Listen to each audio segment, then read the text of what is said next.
Engines starting, motors revving, and wheels vibrating along the pavement of the Pentagon parking lot.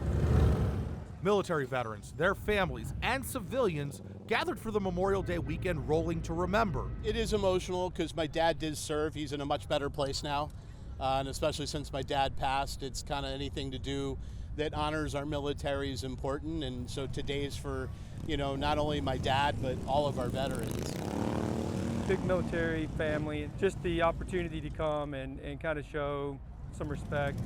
As a veteran myself, Memorial Day means a lot. I was a medevac crew chief. My father and both my brothers served. I talk to people, listen to their stories about their service, about their family mission and purpose, and you cannot leave here without being touched.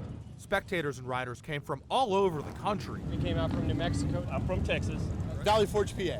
For the 37th annual ride to honor members of the military who've lost their lives, as well as the prisoners of war, and 83,000 service members still missing in action. It's an important cause to remember those that have served our country and those that have not made it back yet, those that are suffering PTSD.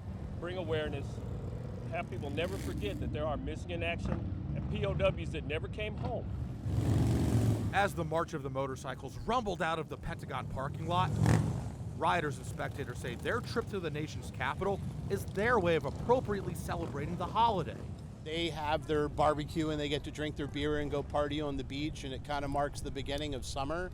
But none of that would be possible if it wasn't for the sacrifices of the men and women that have served our country. Christian Flores, 7 News.